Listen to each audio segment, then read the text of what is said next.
Hello everyone, welcome back to another Q&A. The Nightfall Q&A is back. Let's get to some questions. First question, what is the best raid primary weapon? I think the best raid primary is Smite of Moraine. The auto rifle is just kind of a piece of garbage because it's so unstable. The scout rifle is alright, but it's nothing that the hung jury can't do. Hung jury probably does it better. And the hand cannon is, well, not very good because of its horrible reload speed. The Smite of Moraine, once you get used to its bounce, overall is pretty solid as a weapon, but you can definitely replace it with another equal level pulse rifle. As for bonuses, I really like life support. I know I'm sort of alone in that. I'm in the minority with that. I feel like most people chase more aggressive stuff like Firefly, but I can't tell you how many times life support has saved me. It almost turns the weapon into a legendary version of Red Death, which is basically one of the best PvE weapons in the game right now as far as exotics go. Next question, what is the best Trials of Osiris primary weapon? I think the best Trials primary weapon is probably the Doctrine of Passing. I want to go more in depth with the Doctrine for a video coming up soon, but if you can land a Doctrine of Passing with counterbalance on it, oh my god, hang on to that thing. It is one of the most fun weapons in the game right now, and in the range where it is actually usable, it really melts targets. It is what I imagine a submachine gun would act like in Destiny. This isn't to say that the other primary weapons aren't good or anything, but they don't stand out at all. The pulse doesn't stand out whatsoever, it's just a pulse rifle. The scout is the fast firing one, which can be pretty good, and the hand cannon is just a plain old hand cannon. None of them stand out at all except for the Doctrine, and the Doctrine is actually pretty solid. Next question, what is the best 3 of coins method? Once per strike, once every 10 minutes, what's going on? I've been asked this a bunch lately, and while I haven't done any testing myself, mainly because it's pretty much impossible to come to any sort of conclusion based on said data, here's what I can say about the 3 of coins in reference to how Bungie probably wants people to use them. Use them once per strike or a Crucible match. That's all. Don't overthink it. You start up a strike, you pop it at the very beginning, you pop one as soon as you load into a Crucible match, that's it. Don't worry about trying to swap characters or whatever other nonsense is out there.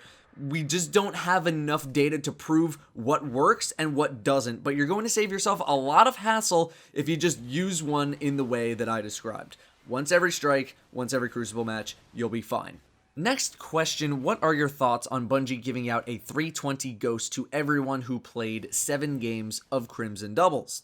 So, Bungie is giving everyone who played 7 matches of Crimson Doubles a free 320 Ghost because of low drop rates. I think that overall, this is a very good move on Bungie's part. There have been a couple of events recently that have had low drop rates for items, with Bungie admitting that drop rates were low, so I think that since this was such a limited time event that probably isn't coming back until next year, at least Crimson Days as a whole is probably not coming back, that it was a good move to just give people the Ghost Shell.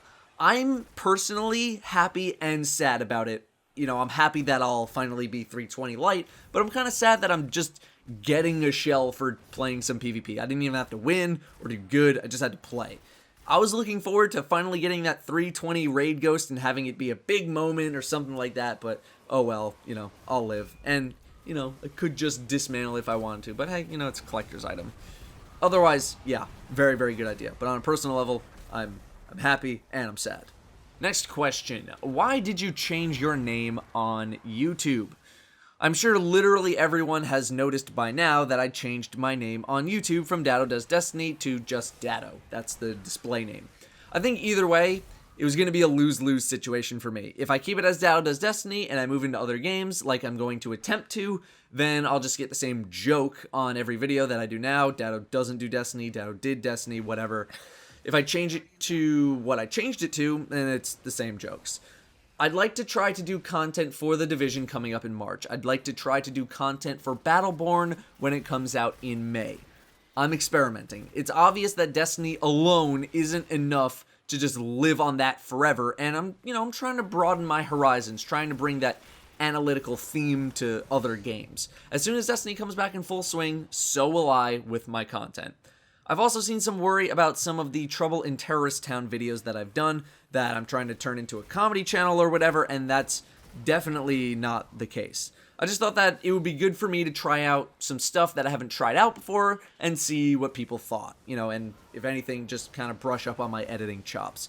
If it's not your cup of tea, then whatever. You don't have to watch them. If you've been liking them, then I hope you continue to like them because they've been really fun to put together. But like I said, me doing other stuff is not getting in the way of doing Destiny content. I still plan on doing some of the one-offs here and there of random games. I'd still like to finish Final Fantasy X, and if I'm going to do another Let's Play thing, the next thing I'll play is probably going to be Dark Souls 3. Otherwise, don't worry about me trying to turn into a comedy channel or a Let's Play channel, because, let's face it, I don't have the charisma to pull that off. A loaf of bread has more charisma than me. Also, I didn't think it would be that easy to change my name. The changing my URL from Datto Does Destiny to something else is next to impossible, but apparently changing my display name was very easy, almost too easy. But yeah, the URL is gonna stay Datto Does Destiny for a while. Next question: what's up with this wave or not wave thing for heavy spawn? So you may have seen people in Trials of Osiris or Elimination, whatever, wave at you in the heavy round. What waving during the heavy round means is that you're saying to the other team, hey, we won't pick up heavy ammo if you won't. If they wave back and actually know this little rule, then hopefully you can play the round without heavy ammo.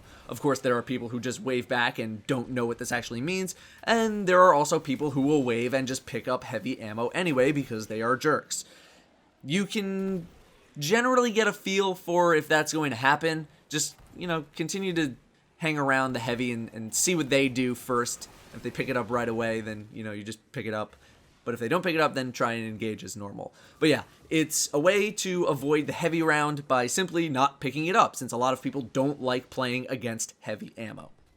Next question: why do you use Ruin Wings over any other exotic when on your Titan at the Oryx fight? Seeing as you only need 10 sword ammo to kill a vessel and you only need to kill 4 vessels per full run, you should be fine on ammo without it. I just never bothered to take them off to switch to anything else because I'm lazy, and there's not really anything to switch to that is really going to help me that much more in the fight anyway. Armamentarium isn't doing much. I barely throw grenades as is in the fight, and when I do, they're not really crucial to anything. Saint 14 does nothing. Any striker items are no. Any Sunbreaker items are no. No backup plans, no. So, yeah, that's why. There's just nothing that's really going to have a greater impact. I mean, you can go through King's Fall with no exotic armor and be pretty much fine. Next question: do you think that user-generated content would help keep Destiny relevant, exciting, good, etc.? Of course it would. If users can create their own fun, then it's less pressure on Bungie, and Bungie can focus more on whatever they need to be doing. The problem is actually providing those tools to the player while implementing all said content those users would create into the Destiny universe, with it being relatively bug-free, hack-free, and abuse-free. I don't think people realize that stuff like Call of Duty, Battlefield, Halo, whatever other shooter, those games are built very differently on a network aspect compared to Destiny. In Destiny, everything's linked together. Single player, multiplayer, PvE, PvP, all together. Call of Duty doesn't have that. You don't plop down into Black Ops 3 world and walk around in open world. You pick a mode and then the game sends you to a server specifically for that mode. It can create separation between modes: zombies, campaign, multiplayer, whatever. Same with Halo. So for Halo, you can have something like Forge mode, which has its own set of rules. There's no abusing any systems, loot, experience, stats, etc. With Destiny, there's no separation. So not only do you need to provide all of the assets that you can, you need to do it bug-free and exploit-free. If there were private matches with rewards, you bet your ass people would abuse that non-stop for loot. You can't have that. So having to add in something like a Forge mode into Destiny isn't just copy-pasting Halo's Forge mode into Destiny and calling it done. It would honestly probably be another game's worth of development to make something like that happen in Destiny, unfortunately. Would it be awesome to have? Yes, but it is a very, very massive undertaking to make something like that happen. Next question, how instrumental do you think finishing Vault of Glass first was to the success of your clan and to extension you?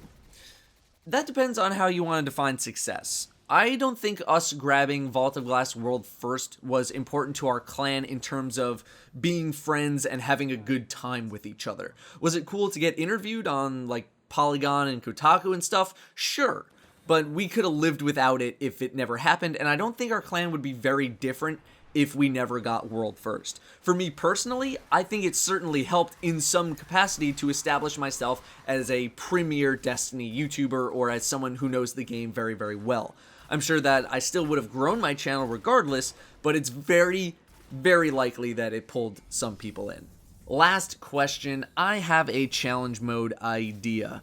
You can only use the minimum armor stat, your weapons can only be 300 light, hand cannon fusion and rockets only, no exotic weapons, no exotic armor, armor can only be 290 light, no defender, no night stalker, no grenade, no melee, maybe only use year 1 primary.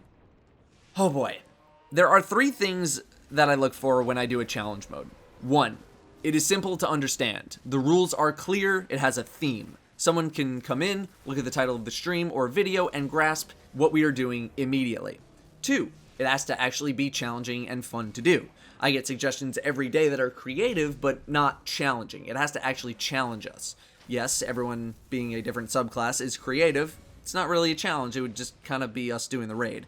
No communication is sort of creative, but it would be incredibly boring to watch. Something like no secondary jumping unless you have to just turns into a game of where do we need to jump versus where do we not need to jump. It's too confusing, it's kind of boring. Finally, the third thing, it has to work for YouTube, and this is the most important one, even though I know really no one gives a shiz about YouTube jargon or SEO or analytics. The challenge modes that go up on the channel actually do really well. They're some of my most viewed videos. I need to be able to make a simple title and a simple thumbnail to draw in people to watch. So what looks better? The King's Fall Year 1 Weapon Challenge, or the hand cannon fusion rifle rocket only, no exotic, no defender or night stalker, also no grenades or melee challenge. You see what I mean? There's no clear way to describe this challenge mode that was just suggested in a title that can draw people in quickly. No one is going to search for that.